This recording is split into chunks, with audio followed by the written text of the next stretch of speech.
Bonjour à tous, dans cette vidéo on va revoir les notions de complément direct du verbe et de complément indirect du verbe ou CDV et CIV. On va commencer par le complément direct du verbe. Complément direct du verbe qui complète le verbe. On ne peut pas l'enlever sans changer le sens de la phrase. Donc si on le retire, notre phrase aura un sens différent. Pour le trouver, on pose les questions suivantes. Qui? Quoi? On peut le pronominaliser, le remplacer par un pronom, le, la, les, l. La deuxième notion, c'est la notion de CIV, le complément indirect du verbe. On ne peut pas l'enlever sans changer le sens de la phrase. Pour le trouver, on pose les questions suivantes. Pour qui? Pourquoi? À qui? À quoi? De qui ou de quoi? On peut le pronominaliser, le remplacer ici encore par un pronom, mais cette fois par en, i, lui ou leur. Vous inquiétez pas, cette fiche, vous l'avez déjà, c'est votre fiche de synthèse sur le CDV et CIV. J'ai simplement ajouté des couleurs pour mettre en avant les notions importantes à retenir dans cette feuille.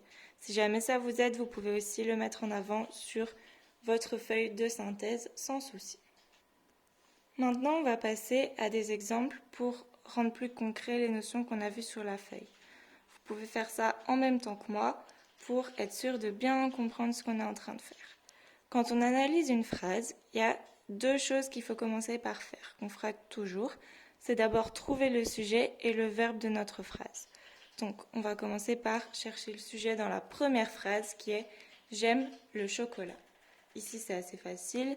Notre sujet, c'est « je ». On l'entoure et on peut écrire sujet. Si vous avez l'habitude de souligner, vous pouvez souligner. Il n'y a aucun problème. Ensuite, on va chercher le verbe. Le verbe de cette phrase ici, c'est aime, du verbe aimer.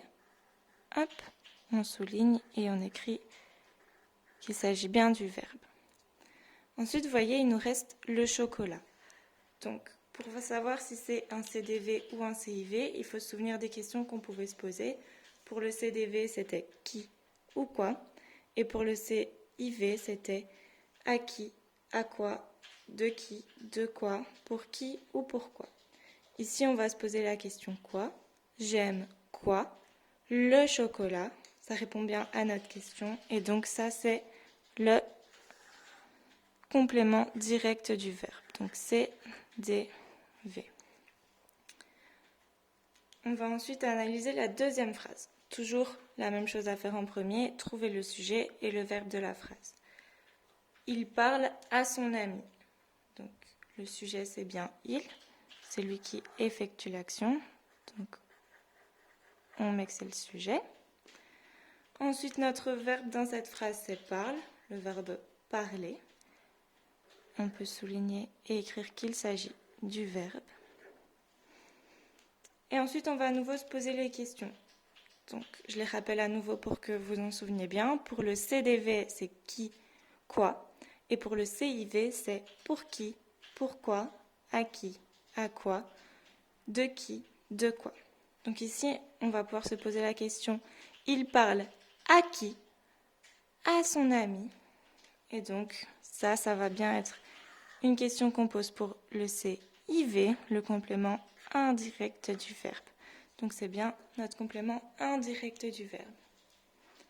Il y a un troisième exemple sur ma feuille qu'on va faire ensemble maintenant. Toujours le même rituel. On cherche d'abord le sujet. Ici c'est je. On cherche ensuite notre verbe. Attention, ici c'est en deux parties. C'est bien du passé composé. Mais c'est bien tout ça qui est notre verbe. On va à nouveau se poser les questions. Pour le CDV, qui, quoi. Pour le CIV, à qui, à quoi, de quoi, pour qui, pourquoi. Ici, on peut se poser la question, j'ai vu quoi? Un film. Et donc ici, c'est bien un complément direct du verbe. Alors, vous voyez que dans cette phrase, il y a des choses qu'on n'a pas soulignées. Et c'est parce que hier et au cinéma, ça nous donne des indications sur quand, qui n'est pas une question à laquelle on répond avec le CDV ou le CIV. Donc c'est un autre complément. Et au cinéma, ça nous donne une information sur où, qui est encore différente du CIV, mais qui est ici aussi un autre complément. Et voilà, donc j'espère que cette petite vidéo vous aura aidé à mieux vous souvenir de ces notions-là. Et n'hésitez pas à nous poser des questions si vous en avez encore.